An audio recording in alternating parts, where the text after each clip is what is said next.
The Lectric Lite, reviews for people in a hurry. It has 5 speed settings. For people who care about such things, the screen is more beautiful than it probably needs to be, compared to my other electric bikes. The size is perfectly fine for most riders. I'm about 6'1" and it suits me. So how long does it take to break down?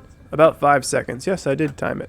I fit 2 of them in the back of my Toyota RAV4 and one on the roof rack. I can also confirm you can fit one in the trunk of a Nissan Sentra, as well as some luggage and an electric skateboard. It has quick release everything. The seat comes out, the pedals fold, the handlebars fold, the frame obviously folds. But for whatever reason, the battery doesn't quite line up, so I need to lift up on the battery before closing the frame. I highly recommend Schwinn's noseless seat and a suspension seat post. There's no reason at all to have a traditional seat on one of these e-bikes. They're incredibly uncomfortable, and everyone agrees, men and women. Big butt, small butt, it makes no difference. I have no idea why they make electric bike seats like this. It's like us continuing to have a time change twice a year when 99% of everyone hates it. So 3 of my e-bikes are the fat tire bikes, the 4" by 20". They look cooler in my opinion, but honestly, I think if most people owned several e-bikes as I do, I think they'd find that they'll more often grab one like this if they're headed out the door. Yes, the range is less, but it's more than you need it to be. The speed is slower, but it's adequate for cruising around the beach or the city or whatever.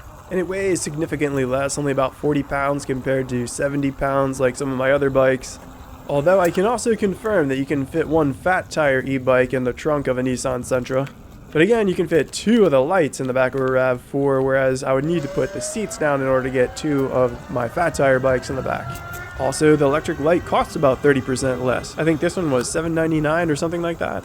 I've had it for about a year with no issues at all. However, I do take good care of my bikes. I don't ride them in the rain or the sand or anything like that. I do, however, ride them on dirt trails a lot. It's not a cheap bike. It's good quality. The reason it costs less is that they sell everything separately. The rear rack, the phone holder, the bells and whistles, and everything like that. Just a quick pro tip, by the way, you can get all that stuff on Amazon. You can get the phone holder for like $5 or $10 or whatever, and the suspension seat post for $10, whereas it would be $70 or $90 if you got the accessories on the company's website. But keep in mind, you cannot get the rear rack on Amazon, at least not the exact rear rack. Downsides to going with a smaller e-bike like this Lectric Lite are that top speed and range are lower. However, both are more than adequate. I went about 20 miles on this, then I was kind of biting my nail. And the fastest I've gone is about 17 miles an hour, whereas on one of my other e-bikes I can go 38 no problem. But the standard for most e-bikes is about 20-25.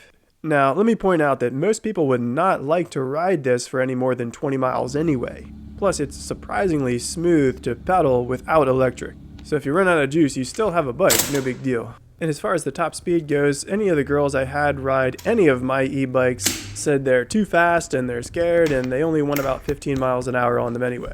We were riding along kind of slow and I was like, you can turn up the settings to like 5, right? And they said, oh no, 2 is too fast. The folding e-bikes in general, no matter which one you choose, opens up a whole new world of possibilities. Parking is no longer an issue. When we went to the Smithsonian, I parked in the free parking near Reagan, just a few minutes bike ride away, then put the bike in the bike rack outside the museums, then later outside the restaurants.